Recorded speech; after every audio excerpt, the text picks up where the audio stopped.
안녕하십니까. 독서하는 마라토너 박정필입니다. 이곳 풍납토성 나들목에서 동쪽 방향을 촬영하고 있습니다. 제가 서쪽 방향으로 자전거를 타고 이동하면서 계속 촬영하겠습니다. 화이팅!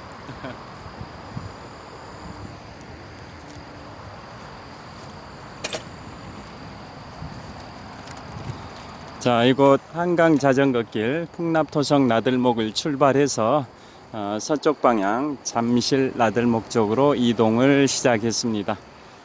자, 제가 오늘 저녁은 현재 시각 2022년 9월 13일 화요일 저녁 7시 50분쯤 됐습니다.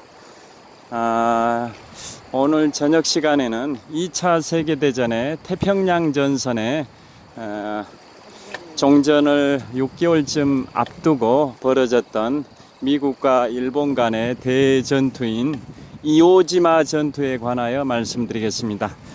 2차 세계대전의 태평양 전선의 종전은 1945년 8월 15일에 일본이 항복함으로써 종전이 됐는데요. 그보다 6개월 정도 앞선 1945년 2월부터 3월까지 한 달가량 벌어졌던 전투가 이오지마 전투입니다.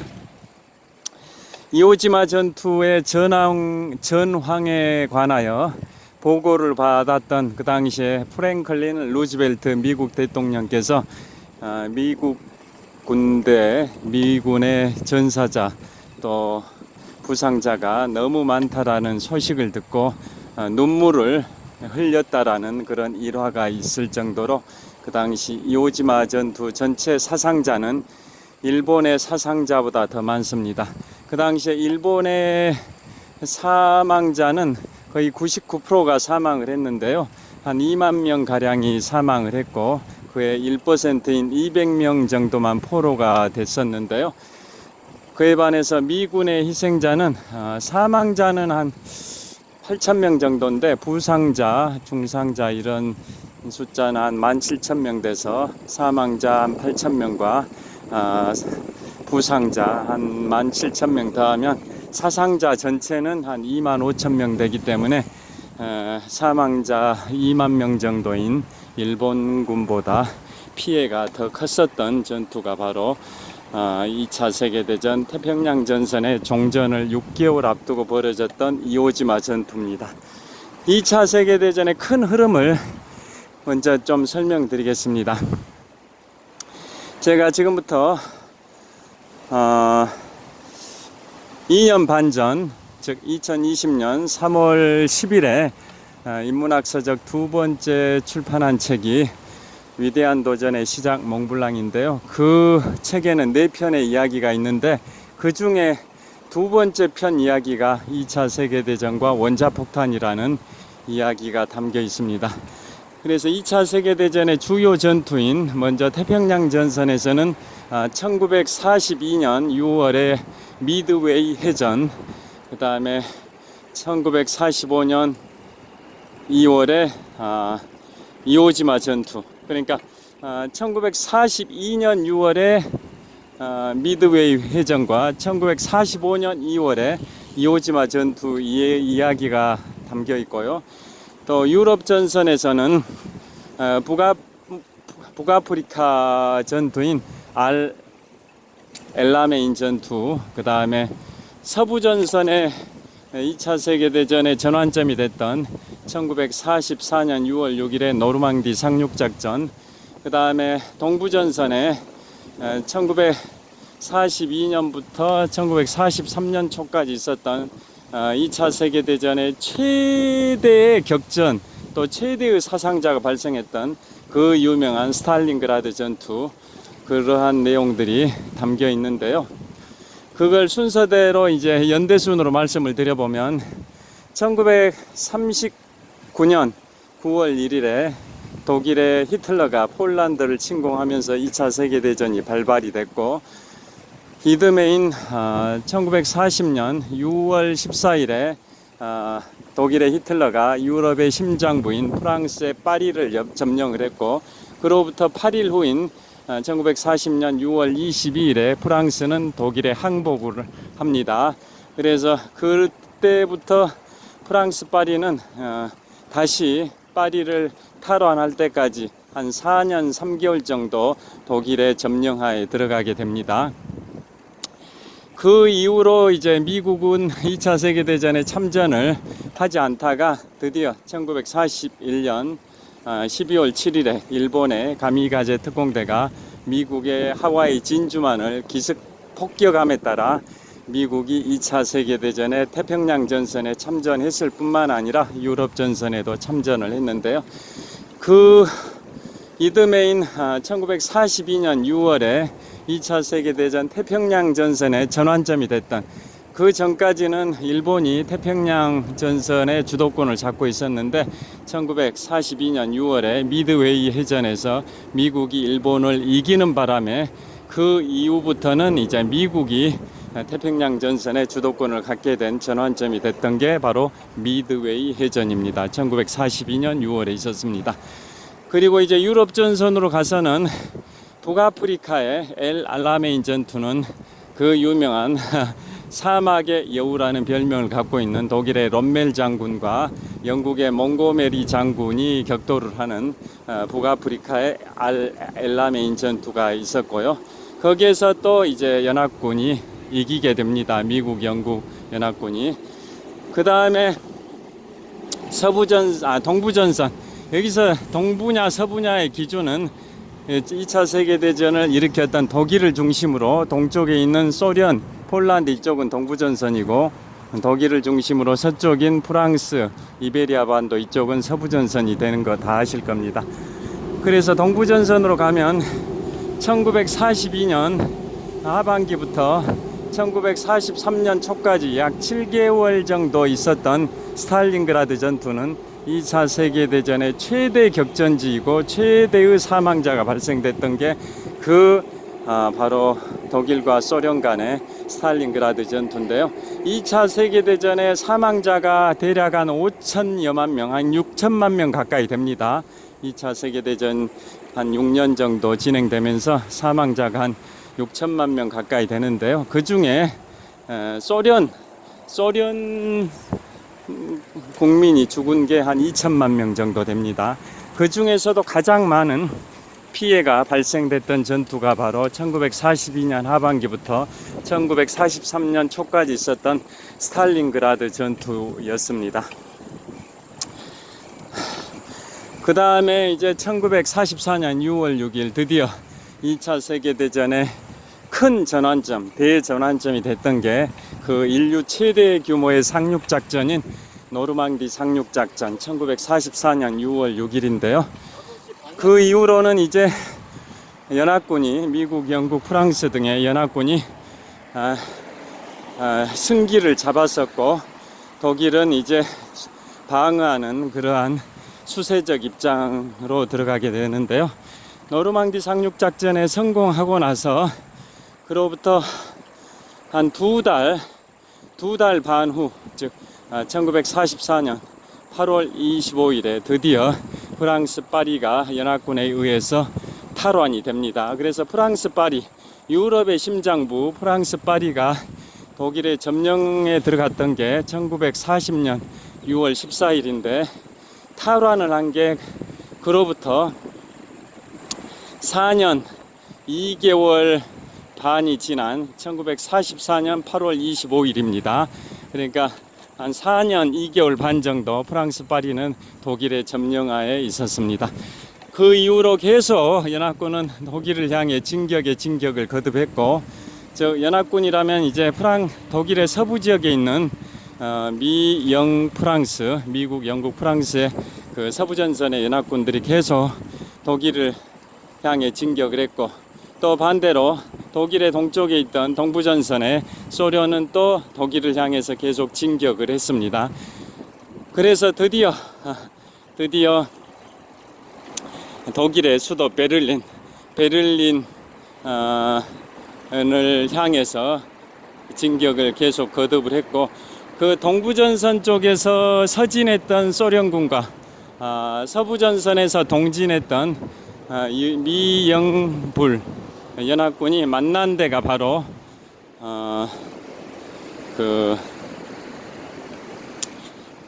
독일의 서쪽 지역인 거죠. 독일의 서쪽 지역에서 서로 이제 만나게 되는데요. 그 상황에서 이제 히틀러는 1945년 4월 30일 날 권총 자살을 했고,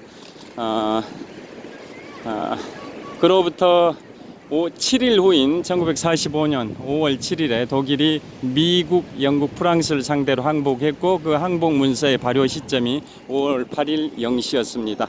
그런데 소련에서는 우리 소련한테 항복을 해야 된다 라고 이제 주장을 해서, 이제 다음 날인 5월 9일 날은 독일이 소련을 상대로 항복을 했는데요. 그 이유가 있습니다. 그래서 독일이 미국, 영국, 프랑스를 상대로 항복했던 5월 8일, 그날이 미국, 영국, 프랑스의 2차 세계대전 승전 기념일인 반면에 러시아, 구소련이죠. 구소련, 러시아의 2차 세계대전 승전 기념일은 다음 날인 5월 9일입니다. 그 이유가 뭐냐면 2차 세계대전에서 독일을 중심으로 서쪽 지역에 있는 서부전선의 독일군의 병력이 한 60만 정도 됐었다고 합니다. 한 55만 정도, 대략 한 50만 정도 됐던 것 같습니다. 독일을 기준으로 서쪽 지역에, 즉 주로 프랑스 지역에 몰려 있었겠죠. 그 프랑스 지역에 몰려 있었던 서부전선에 투입됐던 독일군 병력은 한 50만 정도인데,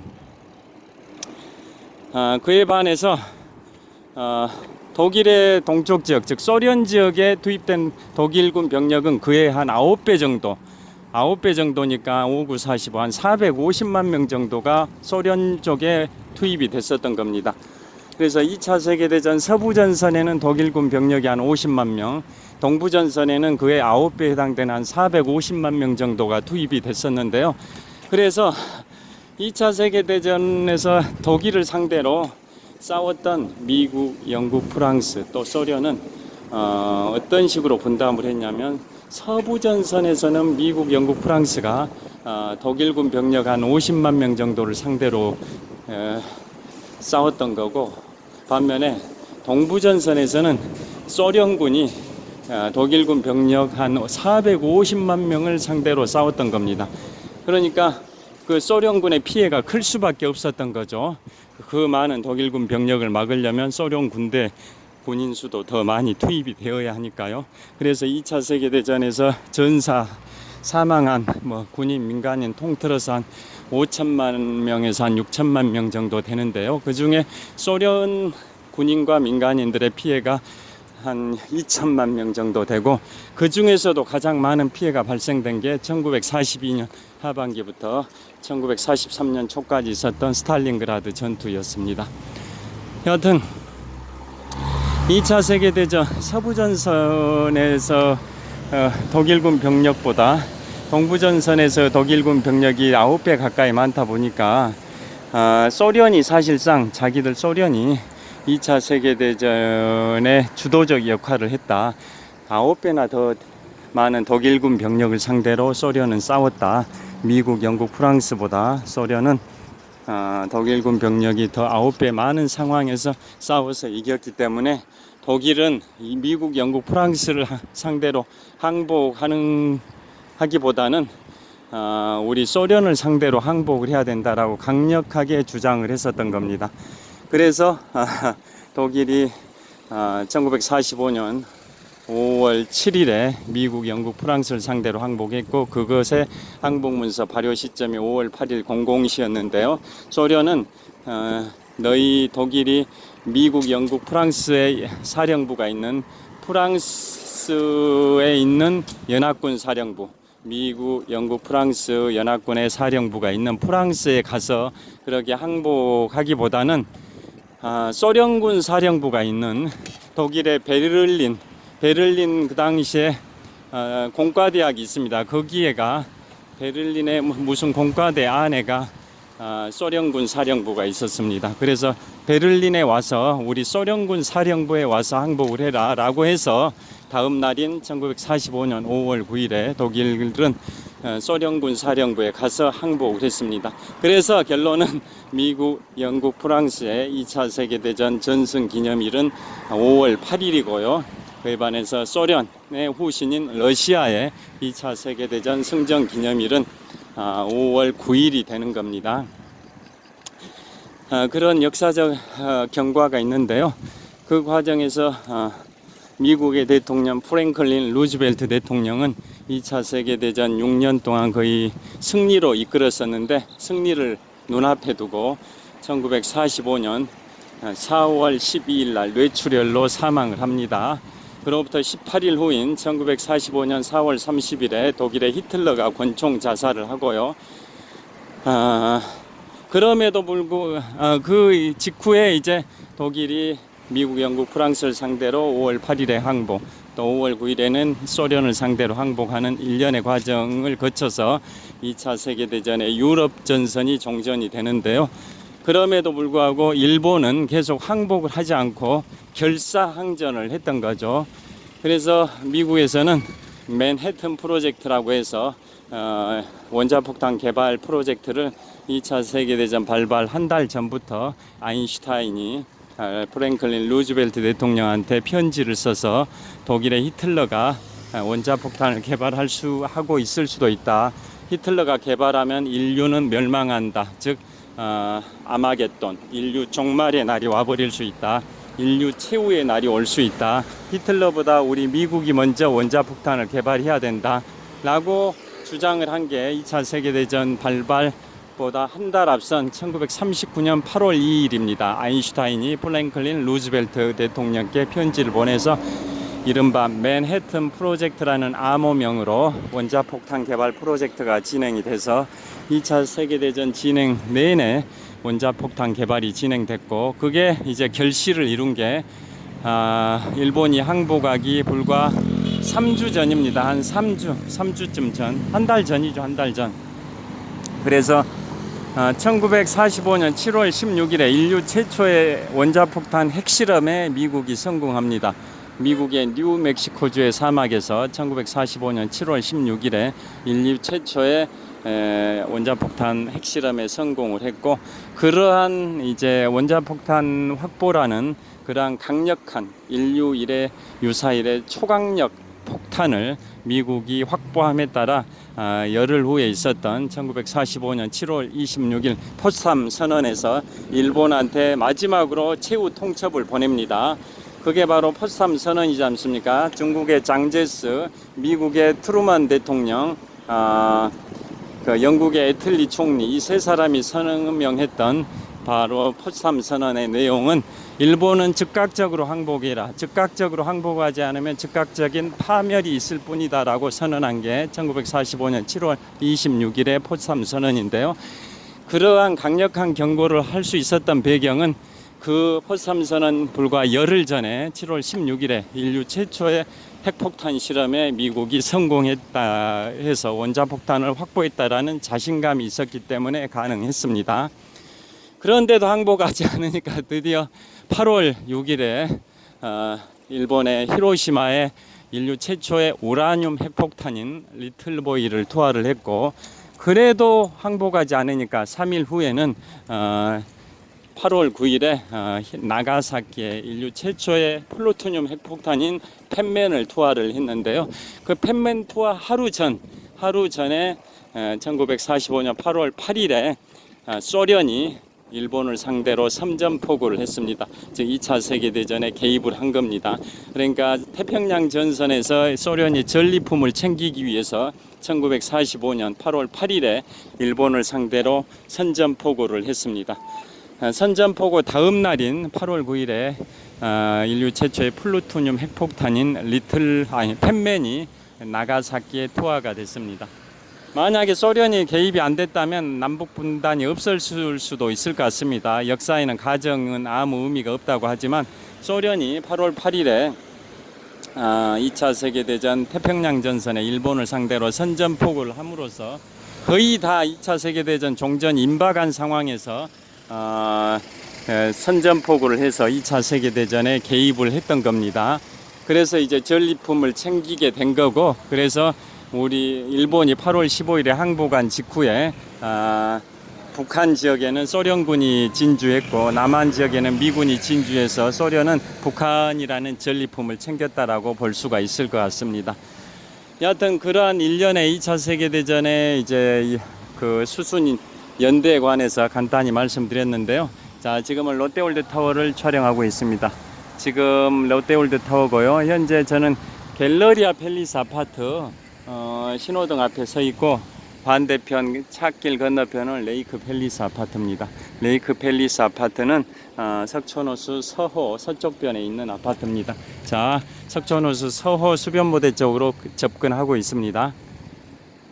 자, 그러한 일련의 2차 세계대전의 연대표에 관하여 말씀을 드렸는데요.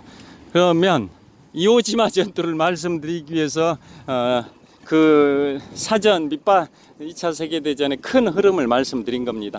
그러면 이오지마 전투는 뭐냐? 아까 말씀드린 것처럼 1945년 2월 중순부터 3월 초까지 약 한 3주 정도 진행된 게 이오지마 전투인데요. 한 4주 정도 됐던 것 같습니다. 결론부터 말씀드리면 아까 말씀드린 것처럼 미군의 사망자가 한 8,000명, 부상자가 17,000명, 그래서 사상자가 한 25,000명인데 일본군은 한 2만 명 정도 병력 중에 그 99%인 19,800명 정도가 전사하고 1% 정도인 200명 정도만 포로가 됐습니다.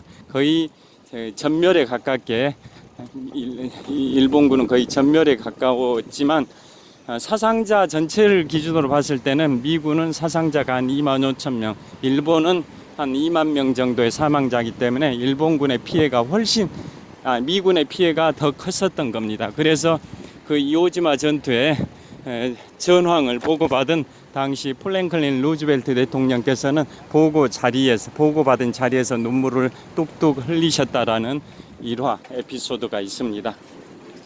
그리고 그 2차 세계대전 때 이제 이오지마 전투가 왜 그렇게 중요했었냐면, 자, 그 당시에 2차 세계대전 태평양 전선 종전을 6개월 앞둔 시점이었는데요.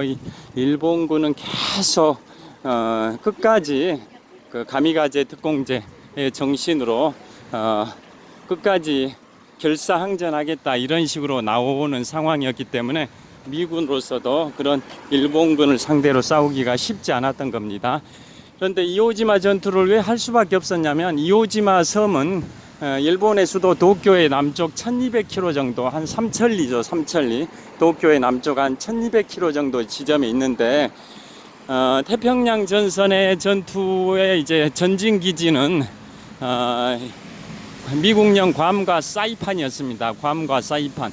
괌과 사이판에서 일본의 수도 도쿄를 공습을 하기 위해서는 딱 중간 지점이 바로 이오지마라는 일본이 점령하고 있던 섬이었습니다. 그러니까 이 괌에서 사이판, 괌 사이판에서 일본의 수도 도쿄까지는 한 2,500km 정도 됐던 거죠. 그 딱 중간에 있는 그 섬이 바로 일본군이 점령하고 있던 일부 이오지마 섬이었는데요. 괌 사이판에서 출격한 미국의 폭격기들이 도쿄를 향해서 출격을 하는데, 중간에 있는 이오지마라는 일본군 점령 섬이 있다 보니까 계속 그쪽에서 일본군의 그런 레이더망에 포착이 되고, 또 그 레이더망이 포착되면 일본 입장에서는 공습 경보를 이제 수시로 발령을 하는 대비 태세를 갖추게 되고, 또 잠깐만요.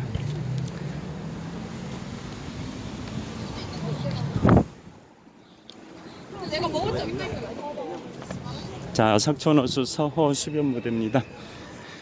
자, 석촌호수 서호 수변무대에서 롯데월드타워를 촬영하고 있습니다. 자, 석촌호수 서호 수변무대입니다. 이곳에서 롯데월드타워를 촬영을 하고 있습니다.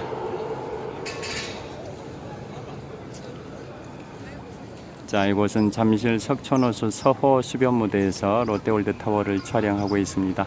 123층 555m 높이 기준 세계 5위 규모의 롯데월드타워입니다. OECD 국가에서는 가장 높은 건물 123층 555m 높이의 롯데월드타워입니다. 꼭대기층 부분은 어두워서 좀 잘 보이진 않은데요. 자, 바람이 시원하게 불고 있습니다.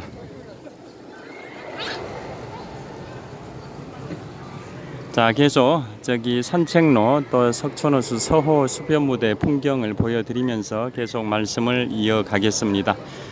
자, 그래서 이오지마 전투에서 이오지마가 전략 요충지였는데요. 미군 입장에서는 그 일본의 수도 도쿄 남쪽 한 2,500km 정도 지점에 있는 미국 점령하에 있던 괌 사이판에서 폭격기가 출격을 하는데 딱 중간 지점에 있는 이오지마 섬에서 레이더로 탐지해 가지고 일본의 공습 경보를 발령하면 폭탄을 투하한다 할지라도 일본의 도쿄에 투하한다 할지라도 투하 효과가 반감이 돼버리고 또 그 이오지마의 일본군으로부터 대공포 이런 사격을 받을 수 있어서 폭격기가 격추돼 버릴 리스크도 있고 그랬었던 겁니다. 그래서 일본 입장에서도 거기가 전략 요충지가 될 수밖에 없었던 거죠. 미국의 이제 폭격을 사전에 레이더를 통해서 탐지해서 본토인 일본에 신속히 알려서 공습에 대비를 해야 되니까요. 그래서 일본은 끝까지 사수해야 할 필요가 있는 거고 미국은 어떻게 해서라도 눈의 가시 같은 그 이오지마를 점령해야 되는 그러한 숙제가 주어진 겁니다. 그래서 드디어 이오지마를 이제 미국에서 일본의 이오지마 섬을 이제 점령하려고 이오지마 전투가 벌어진 게 2차 세계대전 태평양 전선의 종전을 6개월 앞둔 1945년 2월 중순부터 3월 초까지 한 3, 4주 정도 되는데요. 그때 이제 미국은 해병대도 있고 해군도 있는데 상륙을 전문으로 하는 것은 해병대고 해군은 함포 사격 이런 걸 지원하는 거지 않습니까?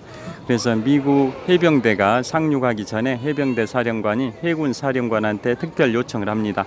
함포 사격을 한 9일 전부터 좀 이오지마 섬에 집중적으로 해군 함정에서 이오지마 섬에 집중 함포 사격을 9일 전부터 해달라고 요청했는데 해군 사령관은 포탄이 함포 실탄이 부족하다. 그래서 3일밖에 해줄 수 없다라고 했고 그에 대해서 해병대 사령관은 그러면 4일이라도 해달라. 상륙하기 4일 전부터라도 함포 사격을 해달라고 했는데도 불구하고 해군 사령관은 원래 주장대로 3일 전부터 함포 사격을 하는 걸로 결정이 됐습니다. 그래서 함포 사격을 쭉 하고 이제 쑥대밭으로 만든 상황에서 이제 드디어 미 해병대가 이오지마 섬에 상륙을 했는데요. 일본은 전통적으로 태평양 전선에서 싸울 때 덴노 헤이카 반자이라는 구호를 외쳤습니다. 덴노 헤이카 반자이. 그게 무슨 말일까요? 일본어로 덴노 헤이카 반자이. 천황폐하 만세입니다. 천황폐하 만세. 천황폐하 만세라고 덴노 헤이카 반자이라고 외치면서 그 니폰도를 장착한 그 총검을 들고 공격을 하는 게 기본적인 전투 방식이었습니다. 그리고 특히나 상륙을 하게 되면 그날 밤에 상륙한 날 밤에 한밤중에 일본군이 습격을 해가지고 덴노 헤이카 반자이라고 즉 천황폐하 만세라고 외치면서 총검 공격을 시작을 한 게 일반적인 전투 스타일이었습니다. 그래서 미군이 상륙하고 나서 그날 밤은 이제 잠을 안 자고 덴노 헤이카 반자이 돌격에 대비를 했는데 그날은 예상과 달리 덴노 헤이카 반자이 즉 천황폐하 만세라고 외치는 그 돌격은 없었습니다. 그래서 잠을 설치고 하룻밤을 보냈는데 다음날 해안에서 이제 화산섬이죠. 거기가 화산섬에 푹푹 꺼지는 모래가 푹푹 꺼지는 거기에서 미군이 이제 좀 진지를 정비하려고 하는 상황에서 드디어 일본군들의 공격이 들어왔습니다. 그래서 결국은 치열한 서로 공격과 수비, 치열한 전투 끝에 한 일주일 정도 후에 그 이오지마 섬에 수리바치산이 있습니다. 이오지마 섬에 수리바치산이라는 산이 있는데요. 수리바치산 정상을 점령을 했습니다. 그래서 미군이 성조기를 개항을 했습니다.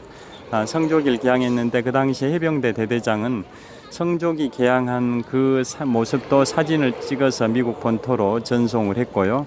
그런데 그 성조기 크기가 작아서 만족스럽지 않았습니다. 그래서 미국의 해병대 사령관은 더 큰 성조기를 가져오라라고 명령을 내렸고, 병사들이 그 1941년 12월 7일 일본의 미국 진주만 기습 폭격 때 그 폭격을 받았던 미국의 함정의 그 성조기를 보관을 하고 있었는데, 초대형 성조기입니다. 그 성조기를 가져왔습니다. 그러니까 진주만 기습 때 폭격을 받았던 함정에 있었던 그 성조기를 가지고 와서 거기 수리바치산 정상에 다시 개항을 했습니다. 성조기의 크기가 워낙 크다 보니까 높이 그 성조기 국기를 개항하는 그 기둥이죠. 기둥의 높이도 한 10m 가까이는 되고, 그 다음에 성조기의 크기도, 깃발의 크기도 뭐 가로 한 3m, 세로 한 2m 정도, 굉장히 초대형 성조기였던 겁니다. 그래서 그 성조기를 개항할 때 워낙 거대한 성조기다 보니까 병력이, 미 해병대 군인들 한 7명이 한꺼번에 안간힘을 쓰고 개항하는 그러한 장면이 있습니다. 그 장면이 종군 기자에 의해서 촬영이 돼서, 즉 성조기를 수리바치산 정상에 초대형 성조기를 개항하는 해병대원 7명의 그 모습이 종군 기자에 의해서 촬영이 돼서 미국 본토로 전송이 됐고, 그래서 그게 또 나중에 언론인한테 수여하는 최고의 상인 퓰리처상을 받았습니다. 그 성조기 사진을 보도했던 기자, 그 사람이 언론인한테 주는 최고의 상인 퓰리처상까지 받았습니다. 그래서 그 성조기를 개항하는 그 장면이 엄청나게 미국 국민들로부터 충성심 또 애국심을 고취시키는데 엄청난 기여를 했습니다. 특히나 미국 대통령 프랭클린 루즈벨트 대통령이 그 전황을 보고받을 때 눈물을 흘릴 정도로 이오지마 전투는 치열한 전투였는데, 그 전투 과정에서 상륙한 지 일주일 만에 수리바치산 정상에 성조기를 개항하는 모습이 너무나도 미국인들한테 감동, 전율을 느끼게 하고 애국심을 고취시키는 효과가 있었던 겁니다.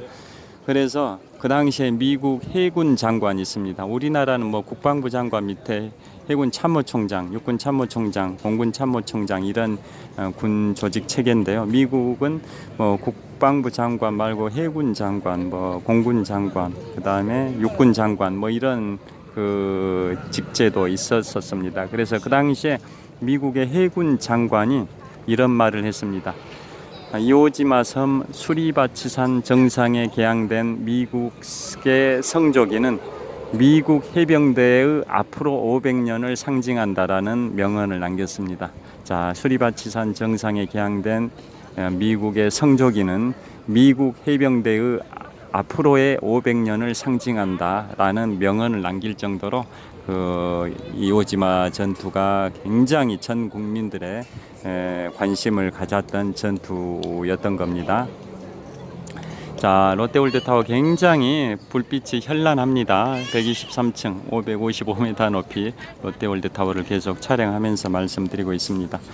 그래서 그 이오지마 전투가 그 일주일 만에 성조기를 개항했는데, 그 뒤로도 한 2주 남짓 계속 치열한 전투가 있었습니다. 그래서 일본군들은 워낙 동굴을 잘 파다 보니까 안반 속에다 동굴을 파고 동굴 안에 들어가 가지고 끝까지 결사항전하겠다라는 각오로 맹렬하게 그 전투를 치렀는데요. 그래서 미군은 그 일본군들이 숨어 들어간 그 동굴 안에다가 화염 방사기를 통해서 다 불을 질러버리고, 또 동굴 입구를 콘크리트로 다 봉쇄를 해버리고, 또 다양한 중장비를 동원해 가지고 동굴을 뭐 무너뜨려 버리기도 하고 다양한 방법으로 일본군들이 숨어 들어간 그 동굴에 타격을 가하게 됩니다.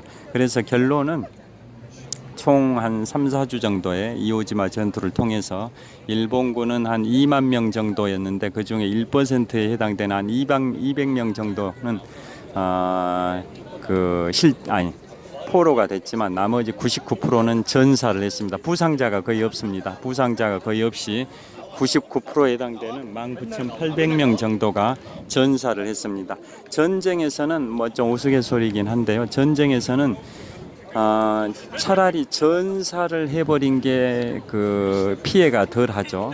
그러니까 예를 들어서 뭐 우리 아군 병력이 뭐 한 명이 전사하냐 아니면 한 명이 부상을 당하냐 이걸 한번 따져보면 전사를 해버리면 전사자 그 한 사람의 병력 손실만 데미지가 발생이 되는 반면에 부상을 당하게 되면 그 부상당한 병사를 양쪽에서 부축을 해야 되다 보니까 부상당한 병사 한 명에다가 양쪽에서 병사 두 명이 부축을 해야 되니까 총 3명의 병사의 손실이 발생되는 데미지가 발생되니까 사망자한테는 안 된 얘기이긴 하지만 전쟁에서는 차라리 우리 아군 입장에서는 부상자가 되느니 차라리 전사하는 게 아군의 전력 손실을 줄일 수 있다. 이런 뭐 우스갯소리 비슷한 뭐 얘기도 있습니다. 여하튼 일본군은 한 2만 명 정도 중에 1%에 해당되는 한 200명은 포로가 됐지만 나머지 198명 정도는 부상자는 거의 없이 거의 대부분이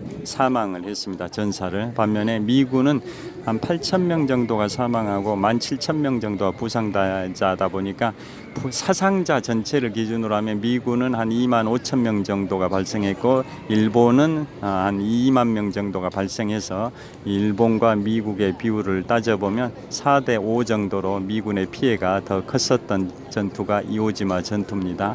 그래서 이오지마 전투가 결국은 이제 많은 희생을 치르면서 미군의 승리로 끝났는데요. 그 이후에 또 이제 한 달 후에 오키나와 전투에서는 미국과 일본의 피해가 더 컸었던 겁니다. 그럼에도 불구하고 항복하지 않으니까 드디어 8월 6일에 히로시마에 인류 최초의 우라늄 핵폭탄인 리틀보이를 투하했고 그래도 항복하지 않으니까 8월 9일에는 나가사키에 인류 최초의 플루토늄 핵폭탄인 펜맨을 투하했다라는 역사를 아까 말씀을 드렸었습니다. 하여튼 그 이오지마 전투에서 그렇게 많은 사상자를 냈지만 미국이 이제 승리를 해서 그 당시에 전쟁을 계속 유지하려면 미국에서도 국채를 발행하고 그래야 되는데요.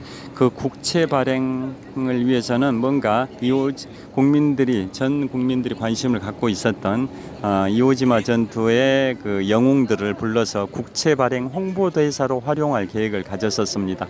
그래서 이오지마 전투의 최대형 수리바치산 정상에 초대형 성조기를 개항했던 해병대원 7명을 본토로 소환을 해서 전국을 순회하면서 국채 발행 홍보대사를 맡기려고 했는데 소환 명령이 내려졌을 때 이미 7명 중에 한 4명 정도가 전사를 해버렸죠. 그만큼 치열했던 전투가 이오지마 전투입니다. 그래서 나머지 3명을 소환을 해가지고 전국을 순회하면서 전쟁 비용 마련을 위한 국채 발행 홍보대사로 활동하도록 했습니다. 그래서 활동했던 3명의 그 생존자 중에 한 사람의 아들이 작가였습니다. 작가. 해병대원 생존자 3명 중에 한 명의 아들이 작가였는데 그 작가가 아버지가 이오지마 전투에서 성조기를 개항하는 그러한 스토리를 글로 책을 썼습니다. 그게 아버지의 깃발입니다. 즉 아버지가 그 작가의 아버지가 이오지마 전투에서 수리바치산 정상에 초대형 미국 성조기를 개항했던 멤버 중에 한 명이다라는 스토리로 아버지의 깃발이라는 이름의 책을 썼고 그게 영화로도 됐습니다. 그래서 영화 제목이 아버지의 깃발이고 또 다른 영화는 또 이오지마 전투라는 영화도 있습니다. 그래서 우리나라 전국 방방곡곡에 뭐 이순신 장군의 동상, 세종대왕의 동상, 여러 위인들의 동상이 있고, 우리 대한민국의 수도 서울의 한복판 그 광화문에도 이순신 장군 동상과 세종대왕의 동상이 있는데요. 우리 전국 경향각지, 전국 방방곡곡에도 위인이신 세종대왕, 이순신 장군 동상이 있듯이, 미국은 전국 사방 각 지역에 이오지마 전투에서 그 해병대원들이 수리바치산 정상에다 성조기를 개항하는 그 모습, 그것을 형상화한 석상 또는 동상이 전국 각지에 세워져 있습니다. 여러분들께서 미국 드라마나 미국 영화를 보시면 가끔 보셨을 수도 있는데요. 이오지마 전투에서 수리바치산 정상에 초대형 성조기를 개항하는 미국 해병대원 7명의 모습이 형상화된 석상 또는 동상이 미국 전역에 세워져 있습니다. 그만큼 전 국민들에게 2차 세계대전에서 미군의 승리를 상징하는 애국심을 고취시켰던 그 이오지마 전투. 그래서 지금도 그 석상 또는 동상이 전국 각지에 있습니다. 그래서 미국의 해군 장관은 이오지마 수리바치산 정상에 개항된 미국 성조기는 앞으로의 미국 해병대 500년을 상징한다. 미국 해병대 앞으로 미래의 500년을 상징한다라는 굉장히 의미심장한 말을 할 정도로 이오지마 전투는 유명한 전투입니다. 자, 여기서 마무리를 하도록 하겠습니다. 정말 달리 지금은 현재 시각은 2022년 9월 13일 화요일 저녁 8시 30분인데요. 현재 잠실 석촌호수 서호 수변무대에서 북동쪽 방향 롯데월드타워를 촬영하고 있습니다. 123층 555m 높이의 롯데월드타워입니다. 자, 여기 서호 수변무대에는 많은 시민들이 335 앉아서 담소를 나누고 있고요. 석촌호수 조깅로에는 달리기를 하는 분들, 산책하는 분들, 또 수변 무대에는 저기 한 러닝크루 달리기 하는 동호 회원들 한 7, 8명이 스트레칭을 하고 있습니다. 그리고 바로 앞에 서호 한복판에 있는 롯데월드의 야외 놀이 시설인 롯데월드 매직 아일랜드가 어둠 속에 보이고요. 그 다음에 저기 실내 놀이 시설인 롯데월드 어드벤처 건물도 저기 보입니다. 그리고 롯데월드 타워 123층 555m는 서호가 아니라 동호의 북쪽변에 있습니다. 자 앞으로 좀 가서 보여드리도록 하겠습니다.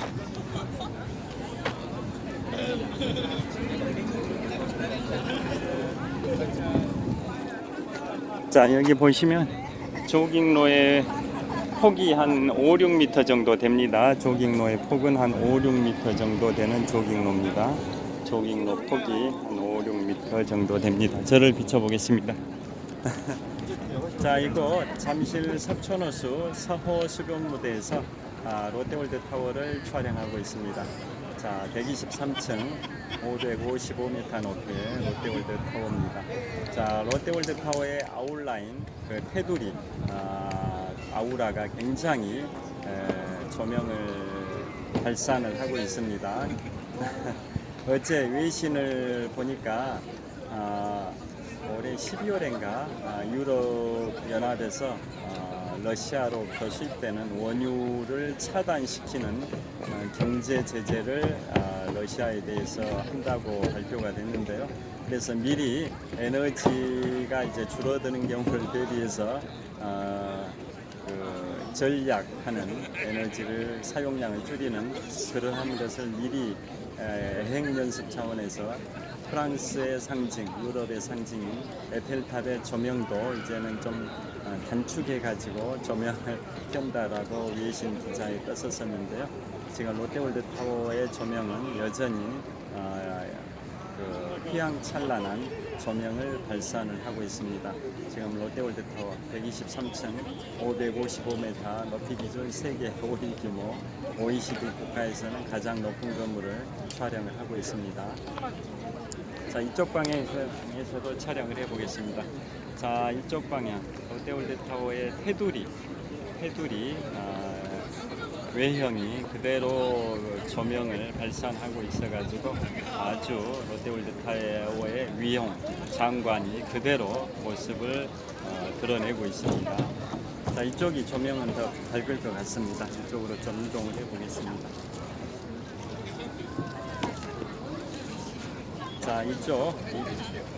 자, 자, 123층 555m 높이의 롯데월드타워를 배경으로 촬영을 하고 있습니다. 자, 높이 기준 세계 5위 규모고요. OECD 국가에서는 가장 높은 건물 롯데월드타워입니다. 자, 123층.